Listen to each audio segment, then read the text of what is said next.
Good morning dear students. I hope so आप सब लोग बहुत अच्छे होंगे। घर में रहेंगे तो सब अच्छा रहेगा।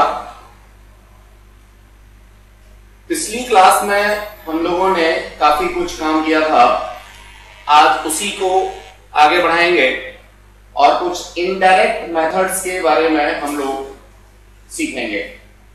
डियर स्टूडेंट, इनडायरेक्ट मेथड्स में सबसे पहला जो आज का हमारा कॉन्सेप्ट है वो है atomic radius bye Avogadro hypothesis. अब ये एटॉमिक रेडियस भी हो सकता है और मॉलिक्यूलर रेडियस भी हो सकता है, दोनों के लिए ही सेम प्रोसेस होगा। एवोगैड्रो हाइपोथेसिस हम लोग डिस्कस कर रहे हैं। इससे पहले मैं आप लोगों से ये शेयर करना चाहूं कि बेसिकली किसी भी कंटेनर के अंदर अगर मैं लड्डू रखता हूं तो क्या सिचुएशन होती है। मान लीजिए मेरे पास बहुत सारे लड्डू हैं, मैं रखता हूं तो नो डाउट इन लड्डुओं के बीच में कहीं ना कहीं एक गैप खाली रह जाता है। अब कहने के लिए अगर मैं वॉल्यूम की बात करूंगा तो नो डाउट जितना कंटेनर का वॉल्यूम है उतना इन लड्डुओं का वॉल्यूम नहीं हो सकता। क्यों नहीं हो सकता? बिकॉज ऑफ ये बीच में जो एम्प्टी स्पेस है, ये एम्प्टी स्पेस कहीं ना कहीं लड्डू तो है नहीं। जब लड्डू है नहीं तो कंटेनर के वॉल्यूम में तो कंसीडर होगा, लेकिन लड्डुओं के वॉल्यूम में तो कंसीडर नहीं होना चाहिए। बस मजेदार सा कॉन्सेप्ट है डियर स्टूडेंट्स। एवोगैड्रो ने भी ऐसा ही कुछ कहा।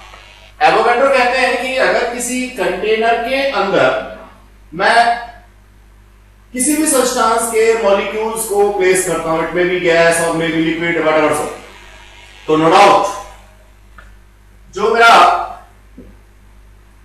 1 ग्राम ऑफ सब्सटेंस है उसका 2/3 of the volume he volume of substance होगा।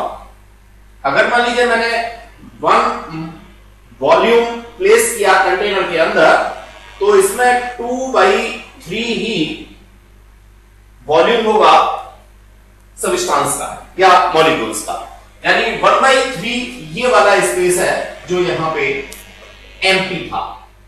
ये एवोगैड्रो का कॉन्सेप्ट है। अब तो बड़ा नॉर्मल सा हो गया। मैं क्या करूं, मैं यहां पे सपोज 1 ग्राम मोल मॉलिक्यूल्स या एटम्स प्लेस कर दूं तो 1 ग्राम मोल में सब लोग जानते हैं 6.023 into 10⁻23 मॉलिक्यूल्स होते हैं। ठीक है, इतने मॉलिक्यूल्स का वॉल्यूम मैं कंटेनर के वॉल्यूम के टर्म्स में निकाल सकता हूं। मान लीजिए इस कंटेनर का वॉल्यूम है V, तो ऑब्वियसली जो टोटल मॉलिक्यूल्स हैं इनका वॉल्यूम हो गया V मल्टीप्लाइड बाई 2/3। अब यहां से यूनिटी सिस्टम लगाएंगे। 6.023 into 23 मॉलिक्यूल्स का वॉल्यूम है V मल्टीप्लाइड बाई 2/3। अब एक मॉलिक्यूल का अगर मुझे निकालना है तो मैं इसे लिखूंगा 2V/3 डिवाइडेड बाई 6.023 इंटू 10⁻23।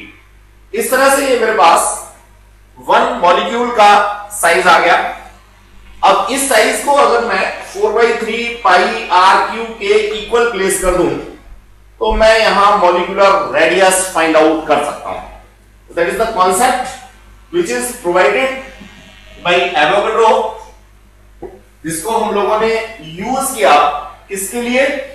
किसी भी मॉलिक्यूल के साइज को निकालने के लिए। डियर स्टूडेंट्स, बड़ा आसान सा कॉन्सेप्ट। अब नेक्स्ट कॉन्सेप्ट की बात अगर मैं करना चाहूं तो यहां ऑलिक एसिड के बारे में वो बात करता है। सबसे पहले तो मैं समझना चाहूंगा कि ये ऑलिक एसिड क्या है। बेसिकली एक ऐसा एसिड जो निश्चित रूप से सोपी सॉल्यूशन के जैसा होता है और ऑलिक एसिड के मॉलिक्यूल्स का जो साइज है वो कंपैरेटिवली बड़ा होता है। यहां मैंने मेंशन किया हुआ है लार्ज मॉलिक्यूलर साइज होता है। तो जो बिल्कुल फाइन साइज मॉलिक्यूल्स हैं उनका मॉलिक्यूलर साइज मैं इस मेथड से नहीं निकाल सकता। कंपैरेटिवली जिन मॉलिक्यूल्स का साइज बड़ा है उन्हीं मॉलिक्यूल्स का साइज मैं इस मेथड से निकालूंगा। निकालना बड़ा आसान सा काम है। सबसे पहले मैं एक पर्टिकुलर कॉन्सेंट्रेशन या नॉर्मेलिटी, केमिस्ट्री में आप लोगों ने पढ़ा होगा कि पर्टिकुलर नॉर्मेलिटी या कॉन्सेंट्रेशन क्या होता है। उस पर्टिकुलर नॉर्मेलिटी या कॉन्सेंट्रेशन का मैं ऑलिक एसिड का सॉल्यूशन पहले बनाता हूं। इसके बाद प्रोसीजर फॉलो करता हूं वॉल्यूम निकालने के लिए, देन आफ्टर रेडियस या डायमीटर निकालने के लिए। तो बच्चों, जैसा हम लोग जानते हैं ऑलिक एसिड हमारा अल्कोहल में अच्छे से क्या हो जाता है, डिसॉल्व हो जाता है। तो हम लोग क्या करते हैं, 1 सेंटीमीटर क्यूब ऑलिक एसिड लेते हैं और इस 1 सेंटीमीटर क्यूब ऑलिक एसिड को 20 सेंटीमीटर क्यूब अल्कोहल में डिसॉल्व कर देते हैं। इस तरह से 1/20 नॉर्मेलिटी का हम लोगों को सॉल्यूशन मिल जाता है। अब इसमें से जो ये नॉर्मेलिटी मेरे पास आई, इसमें से अगेन मैं 1 सेंटीमीटर क्यूब लेता हूं और उसको फिर दोबारा से 20 सेंटीमीटर क्यूब अल्कोहल में डिसॉल्व कर देता हूं। तो मेरे पास अब नई नॉर्मेलिटी आ गई 1/400 सेंटीमीटर क्यूब। ऐसा मैंने क्यों किया?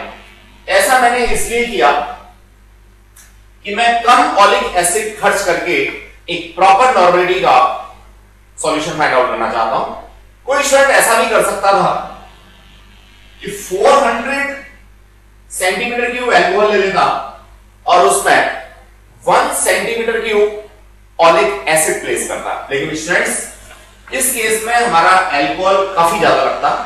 अब अगर मैं देखूं तो इसमें सिर्फ मेरा 40 सेंटीमीटर क्यूब अल्कोहल खर्च हुआ और अपनी जरूरत के लिए मैंने इस नॉर्मेलिटी का एक ऑलिक एसिड का सॉल्यूशन कंसीडरेशन में ले लिया।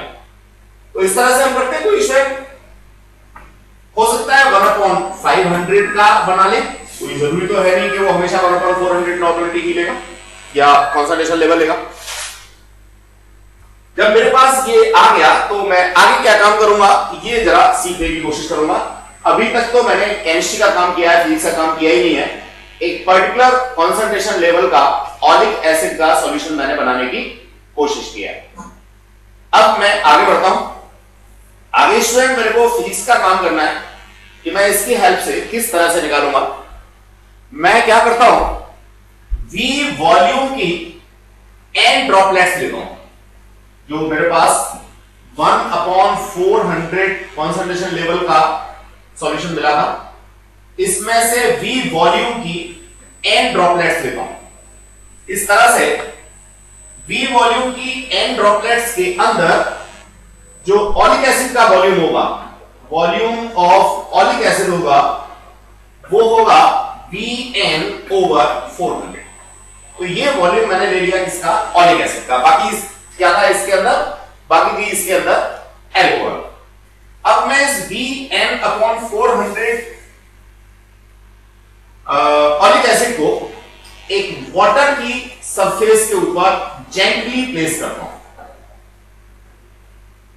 जेंटली प्लेस करने का मतलब बिल्कुल आराम से प्लेस करता हूं। तो होता क्या है कि ये जो पूरा मेरे पास सॉल्यूशन था अल्कोहल और ऑलिक एसिड का, ये मेरा स्प्रेड हो जाता है वाटर की सरफेस के ऊपर। वाटर की सरफेस के ऊपर ये इस तरीके से स्प्रेड हो गया पर्टिकुलर एक शेप में। अब जो अल्कोहल है वो तो वाटर में डिसॉल्व हो जाएगा, लेकिन जो ऑलिक एसिड के मॉलिक्यूल्स हैं वो वाटर की सरफेस के ऊपर स्टूडेंट्स फ्लोट करते रहेंगे। क्या करते रहेंगे? फ्लोट।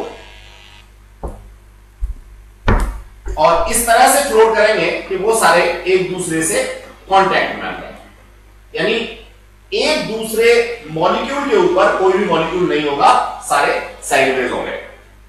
इस चीज को प्रैक्टिकली आप लोग घर में भी देख सकते हैं कि मान लीजिए कोई कंटेनर है जिसके अंदर पानी है और वो घर से बाहर या छत पर रखा हुआ है। डस्ट वाली कुछ विंड्स जो चल रही हैं, हवाएं तेज चल रही हैं, आंधियों का मौसम है आजकल तो आंधियां चल रही हैं, तो हम क्या देखते हैं कि उस वाटर सरफेस के ऊपर डस्ट की एक लेयर लग जाती है। बस बिल्कुल वैसा ही सीन यहां पे होगा। अब मुझे क्या करना है, अगर मैं इन ऑलिक एसिड मॉलिक्यूल्स की cross sectional area find out कर लूं, तो cross sectional area multiplied by ये थिकनेस, थिकनेस का मतलब मॉलिक्यूल का डायमीटर, नो डाउट वॉल्यूम देगा टोटल ऑलिक एसिड का, और ये वॉल्यूम बराबर होगा किसका, किसके, Vn/400 के। बस इसी फिलॉसफी को मैं यूज करूंगा। एक ड्रॉपलेट का वॉल्यूम मैं पता कर लूंगा, कितनी ड्रॉपलेट्स मैंने डाली हैं ये पता कर लूंगा, तो Vn इधर दोनों ही मेरे पास दोनों क्वांटिटी हो गई, 400 डिविजिबल है। एरिया फाइंड आउट मैं यहां से करूंगा, कैसे फाइंड आउट करूंगा अभी मैं समझाने की कोशिश करता हूं आपको। फॉर्मूले में वैल्यू डालूंगा तो थिकनेस ऑफ लेयर मेरे को मिल जाएगा, और ये थिकनेस ऑफ लेयर जो होगा वो निश्चित रूप से ऑलिक एसिड के मॉलिक्यूल के डायमीटर के बराबर होगा। बात करते हैं हम लोग कि ये एरिया कैसे फाइंड आउट करें। Dear students, area find out करने के लिए हम लोग सिंपली एक ट्रेस पेपर का यूज करते हैं। ये ट्रेस पेपर क्या होता है, आप लोगों ने राइस पेपर, बटर पेपर ऐसा कुछ तो देखा होगा। एक बहुत ट्रांसलूसेंट पेपर होता है, उस पेपर की एक फिल्म हम लोग अपनी इस फिल्म के ऊपर स्ट्रेच करते हैं, यहां पे लाइट प्रॉपर डालते हैं, और पेंसिल की हेल्प से इसी शेप को हम लोग उस ट्रेस पेपर के ऊपर बना लेते हैं। अब इसका वॉल्यूम इसका एरिया निकालने के लिए ग्राफ पेपर के ऊपर हम लोग इसको प्लेस करेंगे, और ये ग्राफ पेपर के ऊपर नो डाउट जो कंप्लीट ब्लॉक्स हैं उनको अलग से काउंट कर लेंगे, हाफ ब्लॉक्स को अलग से काउंट कर लेंगे, और हम लोग उन ब्लॉक्स की काउंटिंग करके इसका एरिया फाइंड आउट कर सकते हैं। ये पूरा प्रोसेस था। नो डाउट अगर आपकी मम्मी कभी आपको प्रोसेस एक्सप्लेन करना शुरू करना है खाना बनाने का, तो नो डाउट बहुत लंबा टाइम लग जाएगा और प्रोसेस एक्सप्लेन नहीं हो पाएगा। अगर किसी दिन आप उनके साथ खाना बनाना शुरू कर देते हैं तो निश्चित रूप से आप बहुत सारी चीजों को जल्दी ही सीख जाते हैं। बिल्कुल उसी तरीके से एक दिन हम लोग यहाँ लैब में एक्टिविटी करेंगे और इस पूरे प्रोसेस को सिखाने की कोशिश करेंगे। जहां तक बात है एग्जामिनेशन में क्वेश्चन का न्यूमेरिकल का, तो वो सिर्फ मेरे इस फॉर्मूले के बेसिस पे हो जाता है जो अभी 2 मिनट पहले मैंने एक्सप्लेन किया था। ये है मेरा एरिया ऑफ थिन फिल्म जो मैंने इस प्रोसेस से निकाला है। ये है थिकनेस या डायमीटर ऑफ मॉलिक्यूल। ये वॉल्यूम है ऑलिक एसिड मॉलिक्यूल्स का। ये वॉल्यूम ऑलिक एसिड के मॉलिक्यूल्स था NV/400, N number of drops था, V एक ड्रॉप का वॉल्यूम था, अपॉन 400 मैंने इसकी कंसंट्रेशन लेवल के लिए किया था, और ये एरिया ऑफ फिल्म जो बाहर से आया है मैंने इसको A कहा है। इस तरह से T जो है वो मेरा आ जाएगा। ये यूनिट डिपेंड करेगी इस बात में कि आपने यहां वॉल्यूम की यूनिट क्या ले रखी है, एरिया की यूनिट ले रखी है। तो देखो स्टूडेंट्स, वैसे तो हम लोगों को एसआई सिस्टम में मीटर क्यूब और मीटर लेना चाहिए था, मीटर स्क्वायर लेना चाहिए था, लेकिन चूंकि यहां ये कॉन्सेप्ट छोटा होता है तो हम लोग प्रीफर करेंगे यहां पे यूनिट सेंटीमीटर स्क्वायर। तो सारा एक्सपेरिमेंट हम लोग लैब में करके आराम से और अच्छे से सीख पाएंगे। अभी के लिए सिर्फ और सिर्फ briefing. Volume of film NV/400, again area of film that is area A divide किया, और ये थिकनेस या आप लोगों का जो डायमीटर ऑफ मॉलिक्यूल था वो आ गया। स्टूडेंट्स, अब मैं आगे कुछ मास मेजरमेंट के बारे में बात करना चाहूंगा। नॉर्मली आप लोगों से एग्जाम में डिस्कस तो बहुत कम होता है, लेकिन फिर भी हम यहां कुछ डिस्कस जरूर करना चाहेंगे, कुछ बताना जरूर चाहेंगे। ये जो आप लोग देख रहे हैं ये है आपका फिजिकल वैलेंस, जनरली केमिस्ट्री में यूज होता है। इसमें दोनों तरफ पेन होते हैं, ये वाले पेन होते हैं, यहां पे हम लोग वेट या जो मेजरिंग मास है उसको प्लेस कर सकते हैं। ग्रेविटेशनल एक्सीलरेशन दोनों में टुवर्ड सेंटर ऑफ अर्थ लगेगा, नीचे की तरफ लगेगा। ये इसकी बीम है, बीम को एक स्मॉल क्रॉस सेक्शनल एरिया के ऊपर हम लोगों ने रेस्ट किया हुआ है। ये यहाँ पे एडजस्टर्स हैं, इन एडजस्टर्स की हेल्प से हम लोग इसको बैलेंस करने की कोशिश करते हैं। ये पॉइंटर हम लोगों को इसकी बैलेंसिंग बताता है। अगर ये पॉइंटर एग्जैक्टली सेंटर में होगा या दोनों तरफ बराबर बराबर ऑसिलेट करेगा तो हम कहेंगे ये बैलेंस में है। ये यहां एक नीचे हमारे पास रहता है एडजस्टर। इस एडजस्टर की हेल्प से हम लोग इसको ऊपर या नीचे कर सकते हैं। जिस समय हमें बैलेंस करना है तो इसे हमें ऊपर करना होता है, और जिस समय बैलेंस नहीं करना है या जिस समय हमें वेट नहीं करना उस समय हम लोग इसको नीचे रखते हैं। That is the concept regarding to balance. अब देखिए यहां जो वेट था वो mg था, यहां वेट था वो भी mg था, g से g कैंसिल आउट हो जाएगा। तो exactly we are measuring here mass not weight. हम लोग यहां पे वेट मेजर नहीं कर रहे हैं, हम लोग यहां पे क्या करते हैं, मास मेजर करते हैं स्टूडेंट्स। तो जो खास बात थी वो मुझे ये बतानी थी कि इस तरह की जो बैलेंसेस आप लोग यूज करते हो जिसमें दोनों तरफ आप लोग वेट या एक तरफ अपना आर्टिकल रखते हो, इसमें मास मेजर करके लाते हो, वेट मेजर करके नहीं लाते। अब यहां से मेजर्ड मास को अगर आप 9.8 मीटर पर सेकेंड स्क्वायर ग्रेविटेशनल एक्सीलरेशन से मल्टीप्लाई कर देंगे तो ये वेट आएगा। ये बात खास रूप से मुझे यहां पे आप लोगों को क्लियर करनी है। देन आफ्टर मास के मेजरमेंट या वेट के मेजरमेंट के लिए सेकंड एस्पेक्ट मैं आप लोगों से शेयर करना चाहूंगा। देखो बच्चों, सब लोग जानते हो आप ये स्प्रिंग बैलेंस है, नॉर्मली हर किसी बच्चे के घर में मिल जाती है। यहां एक डेफिनेट स्प्रिंग कांस्टेंट के की स्प्रिंग आपके पास होती है। ये मार्किंग है, ये यहां पे इसके ऊपर मार्क लगे होते हैं, यहां पे एक पॉइंटर लगा होता है दोनों में।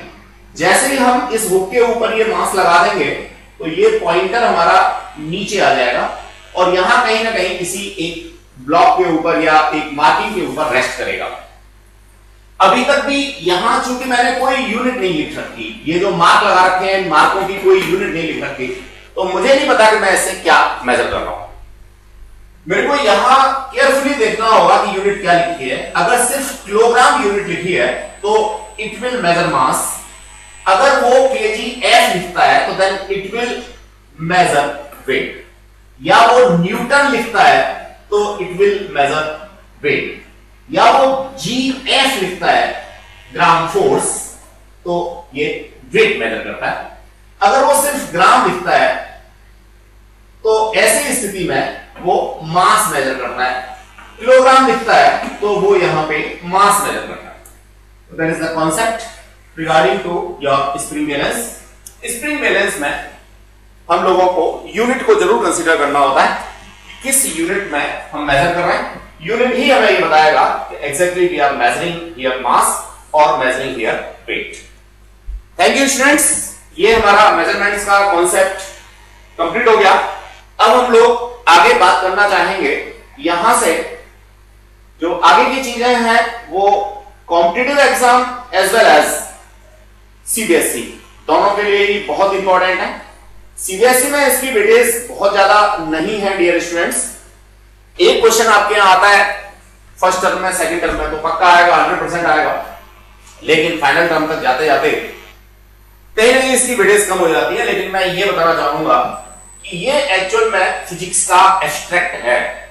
अगर ये डायमेंशंस का कॉन्सेप्ट जो भी हम डिस्कस करने जा रहे हैं आप लोगों को क्लियर हो गया तो मैं समझता हूं किसी भी कॉम्पिटिटिव एग्जाम में सेलेक्ट होने में आपको बहुत आसानी हो जाती है। स्टूडेंट्स बड़े आराम से आप लोग सेलेक्ट हो सकते हैं। काफी सारी चीजें इस कॉन्सेप्ट के अंदर नई होंगी, एज वेल एज जो पीछे जितनी भी फिजिक्स आप लोग पढ़ के आए हो या आगे जितनी भी फिजिक्स पढ़ोगे उसकी काफी सारी चीजों की जरूरत हम लोगों को यहां होगी। तो यहां आप लोगों को पैशंस के साथ में काम करना है। बहुत सारी प्रीवियस नॉलेज आपको यहां चाहिए। कई बार ये होता है कि हम 90% मार्क्स ला करके पास तो हो जाते हैं, लेकिन जो हमने पढ़ा था प्रीवियस क्लासेस में हम उसको भूल जाते हैं। तो निश्चित रूप से यहां थोड़ा दिक्कत आ सकती है, इसलिए मैं ये चाहूंगा कोई भी चीज आ रही है तो उसको आप सिंसियरली लें, केयरफुली लें। अगर कोई चीज भूल गए हैं 9th की, 10th की, 8th की, 7th की, तो उसको एक बार रिवाइज कर लें तो ही सर्वाइवल पॉसिबल है। अदरवाइज तो हर एक स्टेप पे आप अटकते रहेंगे। मान लीजिए आप अपने नाम की स्पेलिंग लिख रहे हैं और आपको अपने नाम में ई या ए बनाना नहीं आता तो कैसे लिखेंगे, वही चीज यहां पे होगी। अगर पीछे की कुछ चीजें हम भूल चुके होंगे और उनकी जरूरत हम लोगों को यहां होगी तो बार बार हमें या तो बुक पलटनी पड़ेगी या किसी से हेल्प लेनी पड़ेगी। तो उन चीजों से बचने का सीधा सा तरीका जो भी यहां आ रहा है उसको सिंसियरली लें और कोई भी चीज रूट मेमोरी में डालने की कोशिश ना करें स्टूडेंट्स, आप उसको केयरफुली समझ लें। चलिए, सबसे पहले मैं कॉन्सेप्ट दे रहा हूं यहां डायमेंशंस का। डायमेंशंस फिजिक्स में जितनी भी क्वांटिटी है, it may be drive quantities, may be base quantities, सबके लिए ही डायमेंशंस का कॉन्सेप्ट होता है। डायमेंशंस लिखने का जो तरीका है वो हम 7 फंडामेंटल क्वांटिटीज के लिए डायमेंशंस लैग करके, मान करके उनके बेसिस पे लिखने की कोशिश करते हैं। ये तो आप सबको पता है कि हम फिजिक्स की किसी भी क्वांटिटी को इन टर्म्स ऑफ 7 फंडामेंटल या 7 बेस क्वांटिटीज की फॉर्म में लिख सकते हैं, बस उनका रिप्रेजेंटेशन है। मान लीजिए मैं यहां लेंथ को कैपिटल एल से डिनोट कर रहा हूं, मास को कैपिटल एम से डिनोट कर रहा हूं, टाइम को कैपिटल टी से डिनोट कर रहा हूं। ये 3 वो फंडामेंटल क्वांटिटी हैं जिनकी बहुत ज्यादा जरूरत होती है, तो इन्हीं 3 को लेकर के चलते हैं, फिर आगे जरूरत होगी तो बाकी 7 की भी बात करेंगे। अब मैं ये एक्सप्लेन करना चाहूंगा कि डायमेंशंस क्या है। मान लीजिए मेरे को सिर्फ मास को रिप्रेजेंट करना है, तो मास की जो पावर है वो मेरे को 1 यूज करनी होगी। अगर मेरे को सपोज लेंथ को मेजर करना है तो L की पावर मेरे को 1 यूज करनी होगी। अगर मान लीजिए मैं वॉल्यूम को रिप्रेजेंट करना चाहता हूं जो कि ड्राइव्ड है, तो मुझे length multiplied by length that is L3 लिखना होगा। मैं इसको L3 नहीं लिखता, मैं लिखता हूं L3।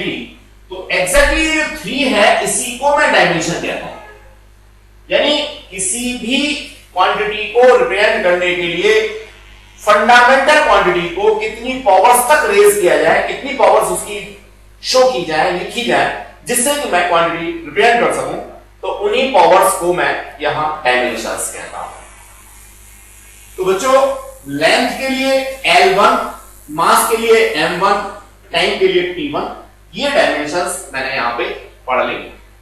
डायमेंशंस लिखने के लिए मुझे कुछ रिप्रेजेंटेशन ध्यान में रखने होते हैं। जैसे मुझे वॉल्यूम दिखाना था तो मैं सिर्फ L3 नहीं लिखूंगा, वॉल्यूम को दिखाने के लिए इस तरह से रिप्रेजेंटेशन दूंगा, M0, T0 एंड L3। 0 का मतलब ये मेरे पास 1 हो गया, T0 का मतलब ये मेरे पास 1 हो गया। आप देखो यही प्रीवियस नॉलेज की बात करते हैं, हम सबसे पहले 6 या 7 में पढ़ के आए होते हैं कि किसी भी वेरिएबल को अगर मैं पावर 0 दे दूं तो उसकी वैल्यू 1 हो जाती है। वही एडिटरी या वही चीज मैंने यहां पे यूज की है। दूसरी चीज, डायमेंशंस लिखते समय मुझे ये बड़े वाला ब्रैकेट आगे पीछे दोनों साइड में लगाना होता है, और जब भी मैं किसी भी क्वांटिटी की डायमेंशंस लिखूंगा उसमें कम से कम MLT तीनों जरूर आने चाहिए, चाहे इनकी पावर्स कुछ भी हो।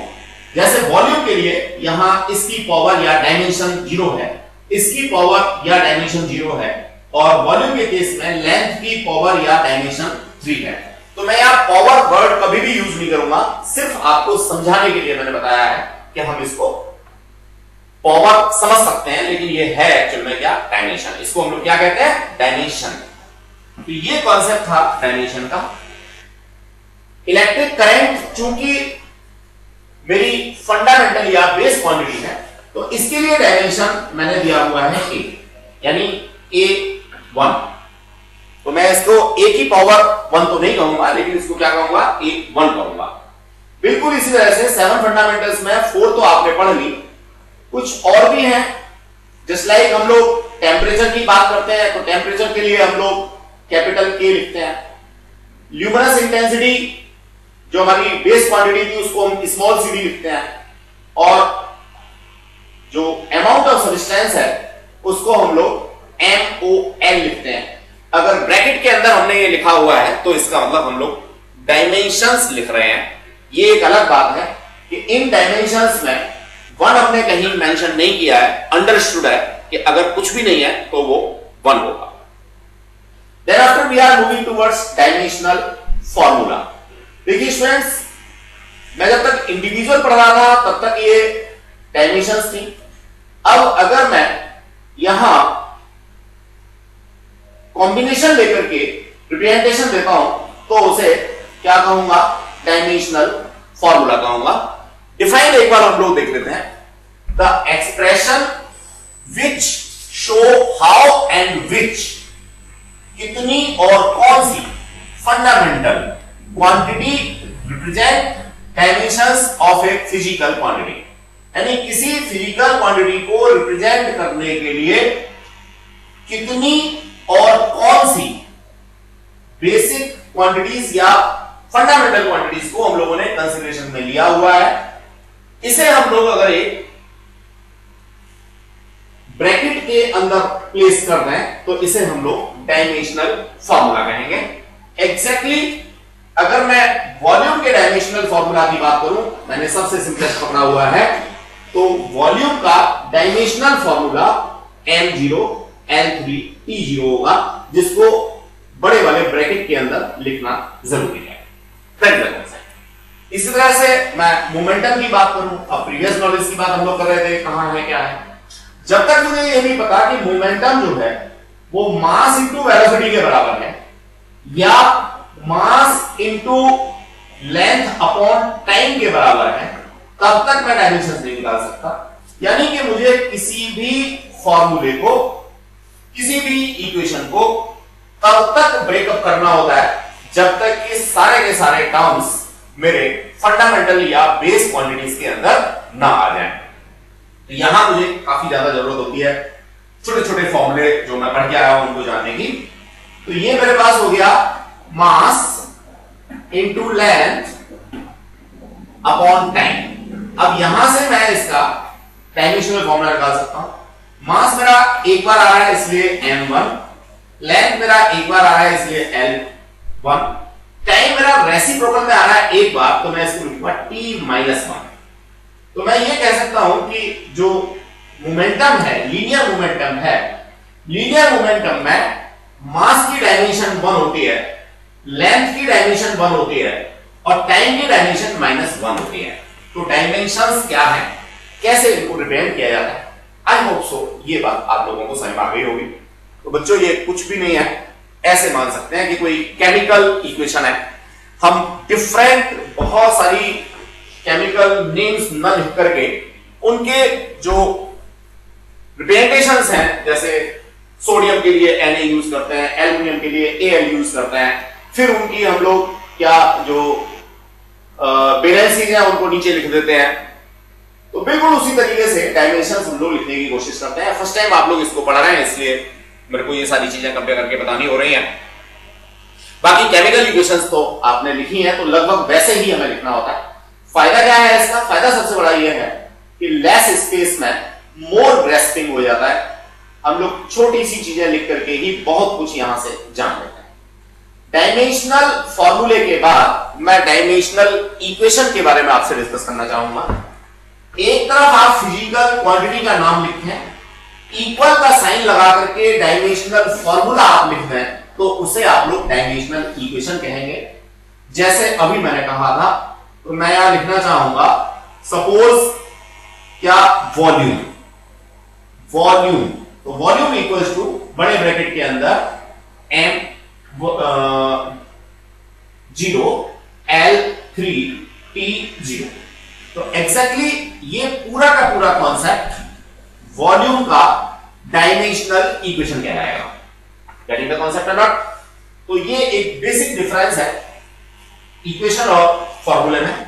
मैं अगर सिर्फ इतना लिखता हूं दैट इज डायमेंशनल फॉर्मूला, और मैं वॉल्यूम यानी क्वांटिटी लिख करके इक्वल का साइन लगा करके अगर ये चीज लिख देता हूं तो दैट इज डायमेंशनल इक्वेशन। अब डायमेंशनल इक्वेशन कुछ और एग्जांपल्स की फॉर्म में हम देखें, जैसे फोर्स के लिए MLT-2। अंडरस्टूड है कि अगर यहां पावर नहीं है इसका मतलब 1 होगी, यहां पावर नहीं है इसका मतलब 1 होगी। तो in force dimension of mass is 1, dimension of length is 1 and dimension of T is -2। That is the concept. तो ये dimensional formula as well as dimensional equation को लिखने का स्टूडेंट्स तरीका है। इसके बाद हम लोग कुछ बातें और करना चाहेंगे। एक छोटी सी बात और मैं क्लियर कर दूं, जब भी हम डायमेंशंस लिखते हैं तो ऑलवेज कैपिटल लेटर्स को यूज करते हैं। कभी भी हम लोग यहां डायमेंशंस लिखते समय स्मॉल लेटर्स का यूज नहीं करेंगे। That is the concept. अब कुछ चीजें और बच्चे हम लोग पढ़ना चाहें। ये एक क्वेश्चन दिया हुआ है और इस क्वेश्चन में इंपॉर्टेंट भी मैंने लिखा हुआ है, इसका मतलब इंपॉर्टेंट तो होगा ही। आपके एग्जामिनेशन में 100%, यहां 99.9 का भी कोई कॉन्सेप्ट नहीं है, इनमें से कोई ना कोई जरूर डिस्कस होगा। सबसे पहले वो ग्रेविटेशनल कांस्टेंट के लिए पूछ रहा है मेरे से डायमेंशनल फॉर्मूला। ग्रेविटेशनल कांस्टेंट के बारे में जब तक मुझे नहीं पता कि ये कहां आता है, किस फॉर्मूले के अंदर यूज होता है, किन किन क्वांटिटीज के ऊपर डिपेंड करता है, तब तक निश्चित सी बात है मैं इसको नहीं निकाल सकता। इसी को मैं प्रीवियस नॉलेज का नाम दे रहा हूं। नो डाउट मुझे बात पता होनी चाहिए कि ग्रेविटेशनल कांस्टेंट कहां यूज होता है, कैसे यूज होता है, किस फॉर्मूले के अंदर यूज होता है, तभी मैं इसकी डायमेंशंस निकाल सकता हूं। निकालते हैं स्टूडेंट्स। मुझे पता है ग्रेविटेशनल कांस्टेंट, जब मैंने ग्रेविटेशनल फोर्स पढ़ा था, F equals to capital G m1 m2 over r square। यहां F फोर्स था, m मास था, r यहां पे लेंथ या डिस्प्लेसमेंट थी। यहां ये ध्यान रखना है कि डायमेंशंस की जब हम बात करेंगे तो स्केलर वेक्टर का कोई फर्क नहीं पड़ता। कोई भी क्वांटिटी स्केलर हो, वेक्टर हो, उसके लिए सबके लिए सेम रहता है। ये इसकी ड्रॉबैक भी कह सकते हैं। अब अगर मेरे को जी की डायमेंशंस निकालनी है, जी का डायमेंशनल फॉर्मूला निकालना है, तो बच्चों को मुझे फोर्स का पता होना चाहिए, पहले से मास का पता होना चाहिए, लेंथ का पता होना चाहिए। इवन मुझे फॉर्मूले में ये सारी बातें पता होनी चाहिए कि ये मास है, ये लेंथ है। बच्चों फोर्स के लिए भी 2 मिनट पहले हम लोग करके आए हैं। क्या था? mLT-2 था। कैपिटल जी का मुझे निकालना है। मास के लिए मैं m1 कह सकता हूं, ये इसकी डायमेंशंस हैं। ये m1 पहला मास था, m2 दूसरा मास था, तो पहले मास के लिए m1, दूसरे मास के लिए भी m1। ध्यान रहे ये मास कौन सा है नीचे ये रिप्रेजेंट कर रहा है, और ये यहां पे मास की डायमेंशंस कितनी है वो रिप्रेजेंट कर रहा है। डिवाइडेड बाई r लेंथ है, तो मैं फंडामेंटल्स में लेंथ को l से रिप्रेजेंट करता हूं और इसकी जो पावर है वो 2। तो यहां तक मैं r स्क्वायर कह सकता हूं, लेकिन मैं यहां आके इसको l स्क्वायर नहीं कहूंगा, यहां मैं l2 ही कहूंगा। That is my representation. देखिए आपके व्यक्तित्व और पर्सनालिटी को जब टीचर आपके एग्जामिनेशन में पहचानने की कोशिश करते हैं, सीखते हैं, तो आपके एक सेंटेंस से ही पता लग जाता है कि आपको एक्चुअल में किसी भी सब्जेक्ट की, किसी भी टॉपिक की डेप्थ कितनी है। तो किसी भी टीचर के लिए, किसी भी डॉक्टर के लिए आपको जज करना बहुत आसान सा काम होता है, क्योंकि ये उसका प्रोफेशन है। तो आप अगर गलती से यहां l स्क्वायर कह गए तो समझ लीजिए कि वो मान लेगा कि आपको डायमेंशंस का कॉन्सेप्ट पता नहीं है, आप जानते ही नहीं है कि डायमेंशंस होती क्या। फॉर्मूले में आपने r स्क्वायर कहा, वो बिल्कुल वैलिड है, वहां तक कोई दिक्कत नहीं है। तो बच्चों हमें एक बात पता होनी चाहिए। हम फिजिक्स तो बहुत सारी जगह पढ़ सकते हैं, केमिस्ट्री बहुत सारी जगह पढ़ सकते हैं, लेकिन वाकई हम क्या पढ़ना चाहते हैं, हमारे टीचर हमें क्या पढ़ा रहे हैं, क्या हमें सारी चीजें क्लियर है? इनमें टाइम लगता है थोड़ा सा, वो सारी चीजें हमें क्लियर होनी चाहिए। चलिए अब अननोन क्वांटिटी जो कैपिटल जी था यही मेरे पास बचा, बाकी सबकी डायमेंशंस मेरे पास आ गई, सब फंडामेंटल में। ये भी मास है, ये लेंथ है, ये टाइम है, सब फंडामेंटल्स। अब मैं जी को यहां से सेपरेट करूंगा, तो ये हो जाएगा mLT-2 अपनी जगह पे। ये जो L2 था इसको यहां ऊपर ले आऊंगा L2, और ये जो M1 थे इसको मैं M2 यहां नीचे ला सकता हूं। अब मैं इसको सॉल्व करूंगा स्टूडेंट, तो देखो ये जब ऊपर जाएगा तो -2 पावर होगा और +1 का ये है, तो ये मास हो जाएगा मेरा m-1। L की बात करूंगा तो 2 यहां पे है, 1 यहां पे है, ये हो जाएगा L3। और जब T की बात करूंगा तो इसमें मुझे कुछ नहीं करना, that is T-2, that is equals to capital G। तो ये मैंने यहां निकाल के आपको दिखाया कैपिटल G के लिए। कुछ बच्चे इसको और थोड़े आसान तरीके से कर सकते हैं, कैसे कर सकते हैं वो मैं समझाना चाहूंगा। सबसे पहले G को सेपरेट कर लें। जहां भी आपको अननोन क्वांटिटी है जिसका आप लोगों को निकाल के देना था, उसको सेपरेट करें स्टूडेंट्स। फॉर्मूला था F equals to capital G m1 m2 over r square. यहां से आप g को सेपरेट करेंगे तो F R square over m1 m2। यहां तक कोई प्रॉब्लम नहीं है, आपने छोटा लिखा बड़ा लिखा, यहां तक कोई दिक्कत नहीं, फॉर्मूला है। लेकिन जब इसको डायमेंशंस की फॉर्म में लिखेंगे तो m आपका कैपिटल होना चाहिए। अब g आपके पास सेपरेट है, यहां पे सारी डायमेंशंस आप लगाते चले जाएंगे और काट पीट करके अपना आंसर दे देंगे, जैसे कि मैंने यहां पे आपको दिखा रखा है। ये रहा एग्जाम में कैसे लिखना है तरीका। तो ऊपर मैंने समझाया था, नीचे मैंने आपको सॉल्यूशन दिया है कि एग्जाम में आप किस तरह से लिखेंगे। Our second quantity is power। चलिए मैं पावर को यहां दिखा नहीं रहा आपको, पहले पावर के लिए थोड़ा डिस्कशन लेते हैं और निकालने की कोशिश करते हैं। स्टूडेंट्स, जब तक मुझे ये नहीं पता कि पावर का फॉर्मूला वर्क अपॉन टाइम होता है, तब तक मैं आगे कुछ नहीं कर सकता। यही मेरी प्रीवियस नॉलेज है, मैंने 6 में पढ़ा था, 7 में पढ़ा था, कहां पढ़ा था, मुझे इसकी आज जरूरत है। पावर की मुझे डायमेंशंस निकालनी है तो अपनी जगह पे है, वर्क और टाइम की डायमेंशंस में प्लेस करूंगा, मेरा आंसर आ जाएगा। वर्क अगर मैं लिखना चाहूं तो फोर्स इनटू डिस्प्लेसमेंट लिख सकता हूं, अपॉन में टाइम लिख सकता हूं। मैं फोर्स को मास इनटू एक्सेलरेशन लिख सकता हूं, मल्टीप्लाइड बाय डिस्प्लेसमेंट मेरी जगह पे था, अपॉन में टाइम लिख सकता हूं। अब मास मेरा फंडामेंटल में आ गया, डिस्प्लेसमेंट फंडामेंटल में आ गया, टाइम फंडामेंटल में आ गया, सिर्फ एक्सेलरेशन बचा। एक्सेलरेशन को मैं फर्दर वेलोसिटी अपॉन टाइम लिख सकता हूं, वेलोसिटी को फर्दर मैं लेंथ अपॉन टाइम लिख सकता हूं, टाइम लिख सकता हूं। कहने का मतलब यह है फॉर्मूला मेरा बड़ा हो छोटा हो, टाइम खराब करने की जरूरत नहीं है, उसको फंडामेंटल्स के अंदर लेके आना है। बहुत सिंपल सी बात है। फंडामेंटल्स में ला करके मुझे सारी डायमेंशंस प्लेस कर देनी है। जो सेम डायमेंशंस हैं उनकी मल्टीप्लाई करने पे सबको पता है कि जो पावर्स हैं वो ऐड हो जाती हैं, तो वही रूल्स आपको यूज करने हैं और लगा देना। 2 मिनट की बात थी, ये जरा इसका सॉल्यूशन देखिए। सीधा सा कॉन्सेप्ट लिया, power equals to work done upon time. Work को लिखा force multiplied by distance into time, या डिस्टेंस लिखो डिस्प्लेसमेंट लिखो, डजंट मैटर। मैं पहले कह चुका हूं कि यहां वेक्टर और स्केलर का कोई फंडा नहीं होता। फोर्स की डायमेंशन मैं पहले निकाल चुका हूं, या मुझे याद है, सीधे डाल दी ml/p-2। डिस्प्लेसमेंट की डायरेक्शन मेरे पास l मैंने डाल दी, टाइम की डायमेंशंस मैंने t डाल दी।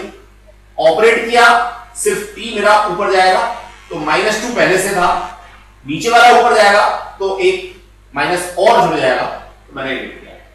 डियर स्टूडेंट्स, यहां सीक्वेंस हमें रखनी चाहिए, हालांकि कोई लॉ नहीं है, लेकिन फिर भी सीक्वेंस में मेरा पहले m आता है, फिर l आता है, फिर t आता है, फिर इसके ऊपर इसकी डायमेंशंस आती है। यहां 1 है तो 1, यहां 2 है तो 2, यहां 3 है तो माइनस करती है। 1 लिखना जरूरी नहीं है, अंडरस्टूड होता है। तो इस तरीके से आप लोग डायमेंशन निकाल सकते हैं। अब ये यंग्स मॉडुलस आ गया, नो डाउट ये बिल्कुल ही नई क्वांटिटी आप लोगों के लिए। तो मैं ये कहूंगा या तो रूट मेमोरी में डालें जब तक कि आपका मिडिल टर्म होता है, मिडिल टर्म के जस्ट आफ्टर तो ये क्वांटिटी आप लोग 11th में पढ़ा लेंगे। यहां देखेंगे इसका फॉर्मूला मेरे पास क्लियर है, longitudinal stress over longitudinal strain. अब फर्दर कोई बच्चा कहेगा कि सर हमें तो ये भी नहीं पता कि ये क्या होता है लॉन्गिट्यूडनल स्ट्रेस और स्ट्रेन, तो मैं अभी यही कहूंगा कि बच्चे डाल लो रूट मेमोरी में, क्योंकि ये हमारा जो 7th यूनिट है उस 7th यूनिट में जाकर के हमें पढ़ना है। लॉन्गिट्यूडनल स्ट्रेस जो है वो फोर्स अपॉन एरिया होता है, लॉन्गिट्यूडनल स्ट्रेन जो होता है वो डेल्टा एल ओवर एल होता है। यहां डेल्टा एल और एल दोनों की डायमेंशंस सेम होंगी, इसलिए नीचे डायमेंशन आएगी नहीं। ऊपर फोर्स अपॉन एरिया की मैं बात करता हूं तो फोर्स अपॉन एरिया प्रेशर होता है। तो मुझे यहां से एक बात और भी पता लग गई कि यंग्स मॉडुलस की जो डायमेंशन होती है वो बिल्कुल प्रेशर जैसी होती है। एक बात हमने यहां से नहीं सीखी कि हमारे पास डेल्टा एल हो, इसकी भी डायमेंशन L1 होगी, या एल हो, इसकी भी डायमेंशन L1 होगी। यहां स्लैश का निशान लगा हुआ है, डिवाइड करोगे तो दोनों आपस में खत्म हो जाएंगे। इस तरह से डिनोमिनेटर में कोई डायमेंशन नहीं बची है। Then after coefficient of viscosity, students again ये नई क्वांटिटी है, इसको हम लोग लिक्विड फ्रिक्शन के नाम से जान सकते हैं। जैसे सॉलिड फ्रिक्शन होता है वैसे ही लिक्विड फ्रिक्शन होता है। तो लिक्विड फ्रिक्शन की वैल्यू क्या होती है फॉर्मूले के बेसिस पे, that is force upon cross sectional area and velocity gradient. अब एक नई क्वांटिटी आ गई velocity gradient, that is velocity divided by length. ये वेलोसिटी ग्रेडियंट होता है। अगेन डू नॉट हिप्नोटाइज, जो इंपॉर्टेंट थी वही मैंने यहां पे दी है। अब ये सारी की सारी 7th यूनिट में आनी है, 10th में आनी है, 9th में आनी है, ऐसा मैंने कुछ भी नहीं अभी कहा। तो इनको एज इट इज आप लोग लर्न कर सकते हैं। पढ़नी सब है, लेकिन आज एक दिन में सारी हम लोग नहीं पढ़ सकते, तो इंपॉर्टेंट क्वेश्चन था इसलिए मैंने कराया। बाकी अगर फिजिक्स को आसान बनाना होता तो मैं फिजिक्स प्रेशर और फोर्स को लाके छोड़ देता, मैं कोफिशिएंट ऑफ विस्कोसिटी या यंग्स मॉडुलस इनको डिस्कस ही नहीं करता, तो हो सकता है आपको फिजिक्स आसान लगती। तो बच्चों ऐसा नहीं है, आपके एग्जाम में आ सकती है, जनरली आती है, इसलिए मैंने इसको यहां डिस्कस करना जरूरी समझा। Then after again surface tension, surface tension and Planck's constant, ये दो भी बिल्कुल नई चीजें हैं आपके लिए, आपने कभी इनको नहीं पढ़ा है, तो डायरेक्ट फॉर्मूला ही आप इनका याद रख लेंगे। सरफेस टेंशन बेसिकली होता क्या है, कोई भी लिक्विड जो होता है वो अपने आप के क्रॉस सेक्शनल एरिया को मिनिमाइज करने की कोशिश करता है, इसी प्रॉपर्टी को हम लोग सरफेस टेंशन कहते हैं। तो सरफेस टेंशन को मैं यहां फोर्स अपॉन लेंथ के टर्म्स में रिप्रेजेंट कर सकता हूं, ये मुझे 10th यूनिट में जाकर के पढ़ना है स्टूडेंट्स। अब फोर्स अपॉन लेंथ की डायमेंशंस मैं यहां डालूंगा तो सरफेस टेंशन मेरे को ये मिल जाएगा, बहुत इंपॉर्टेंट है, आप लोगों के एग्जाम में नॉर्मली आता ही आता है। Planck's constant, again Planck's constant further एक नई क्वांटिटी आप लोगों के सामने आई है, 12th में जाके पढ़ोगे, 11th में तो आपको प्लैंक्स कांस्टेंट नहीं पढ़ना भी नहीं है स्टूडेंट्स। प्लैंक्स कांस्टेंट क्या होता है, एक फॉर्मूला होता है energy E equals to h nu, where E is a energy and nu is a frequency. Frequency हो सकता है आप लोगों ने पढ़ी होगी, नहीं पढ़ी है तो आगे हम लोग पढ़ेंगे ही। यहां पे मेरे को h को सेपरेट करना है, तो h equals to E upon frequency nu, ये फॉर्मूला मैंने यहां डाला है। एनर्जी मेरा वर्क के बराबर की डायमेंशंस रखता है या वर्क जैसी डायमेंशंस रखता है, वर्क और एनर्जी दोनों आपस में इंटरकन्वर्टेबल है, इसलिए मैंने यहां सीधे सीधे एनर्जी की जगह पर वर्क डन की डायमेंशंस डाली अपॉन द फ्रीक्वेंसी। फ्रीक्वेंसी क्या होता है, टाइम का रेसिप्रोकल होता है स्टूडेंट्स, तो टाइम के रेसिप्रोकल को मैंने t-1 लिख दिया, इसको ऑपरेट किया, इस तरीके से ये जो मेरे पास में क्या था, प्लैंक्स कांस्टेंट था, इसकी डायमेंशंस आ गई। तो अभी तो मैं यही कहूंगा स्टूडेंट्स कि जितनी भी डायमेंशंस मैंने यहां पे दे रखी हैं, इन डायमेंशंस को आप लोग सीधे सीधे लर्न कर लें। फॉर्मूले जितने जो छोटे छोटे फॉर्मूले हैं लर्न हो सकते हैं तो आप कर लें, अभी वर्कलोड भी बहुत ज्यादा नहीं है। बाकी पूरी फिजिक्स में बहुत सारी क्वांटिटी आपको मिलने वाली है, सबके लिए डायमेंशंस आप लोग निकालेंगे। Now we are moving towards the types of quantity. देखिए मेरे पास बहुत सारे तरीके होते हैं कि मैं क्वांटिटीज को डिस्क्राइब करूं। क्वांटिटीज को कई सारे टर्म्स में डिस्क्राइब हम लोग कर सकते हैं, जिनमें से एक टर्म है हमारा डायमेंशनल एनालिसिस का। डायमेंशंस के बेसिस पे हम लोग फिजिक्स की मिलने वाली क्वांटिटीज को कैटेगराइज कर सकते हैं, सब कैटेगराइज कर सकते हैं। तो कौन कौन सी सब कैटेगरी हो सकती हैं, ये बात मैं बच्चों आप लोगों को यहां एक्सप्लेन करना चाहूंगा। सबसे पहले है डायमेंशनल वेरिएबल्स। ऐसे वेरिएबल्स का मतलब ऐसे क्वांटिटीज जिनकी वैल्यू चेंज होती रहती है और वो कुछ डायमेंशंस रखती है, तो डायमेंशनल वेरिएबल्स। डायमेंशनल वेरिएबल्स में एरिया है, वॉल्यूम है, वेलोसिटी है, फोर्स है, बहुत सारी है। फिजिक्स की 95% क्वांटिटीज जो हैं वो डायमेंशनल वेरिएबल्स की कैटेगरी में आती हैं। तो स्टूडेंट्स यहां से ये कॉन्सेप्ट आपको क्लियर। दूसरा कॉन्सेप्ट आप लोग देखेंगे दैट इज डायमेंशनलेस वेरिएबल्स। ऐसे वेरिएबल्स जिनकी डायमेंशन नहीं होती और वेरिएबल होते हैं, जैसे एंगल। बच्चों एंगल जिसको आप थीटा से प्रिंट कर रहे थे वो क्या था, बोलो जल्दी से, आर्क अपॉन रेडियस, यही तो था। आर्क को मेजर करोगे लेंथ में, रेडियस को मेजर करोगे लेंथ में, डायमेंशन क्या हो गई, L0 हो गई, या इसको लिखोगे M0 L0 T0। अब सारी ही डायमेंशंस इसकी जीरो है, m की भी जीरो है, n की भी जीरो है, t की भी जीरो है, तो मैं इसे कहूंगा डायमेंशन लेस। अब एंगल की value 30 degree, 40 degree, 45 degree, 70 degree कुछ भी हो सकती है। तो एक ऐसा वेरिएबल जिसमें डायमेंशन नहीं होती, डायमेंशन लेस, मेरे को मिल गया। इसी तरह से स्पेसिफिक ग्रेविटी है, स्ट्रेन है, अभी 2 मिनट पहले आपने पढ़ा था, delta L over L। Strain 3 तरीके का होता है, लेकिन तीनों में ही डायमेंशन नहीं होती। वॉल्यूमेट्रिक स्ट्रेन हो सकता है तो डेल्टा V ओवर V होगा, यहां लॉन्गिट्यूडनल स्ट्रेन होता है तो डेल्टा L ओवर L होगा। तो बच्चों मेरे को दूसरा टाइप क्लियर हो गया, दैट इज डायमेंशनलेस वेरिएबल, यानी ऐसे वेरिएबल्स जिनकी वैल्यू तो चेंज होती है लेकिन उनकी कोई डायमेंशन नहीं होती। इसके बाद में है डायमेंशनल कांस्टेंट। ऐसे कांस्टेंट्स जिनकी डायमेंशन होती है, यूनिवर्सल कांस्टेंट है, जैसे ग्रेविटेशनल कांस्टेंट है, अभी हम निकाल के आए थे, वैल्यू फिक्स है क्या 6.67 into 10 to power -11, लेकिन इसकी अपनी डायमेंशंस होती हैं, इसकी अपनी डायमेंशंस होती हैं। दूसरा कांस्टेंट आप ले सकते हैं velocity of light in vacuum. Velocity of light vacuum की बात करोगे तो सब जानते हैं 2.98 into 10 to power 8 मीटर पर सेकंड होती है।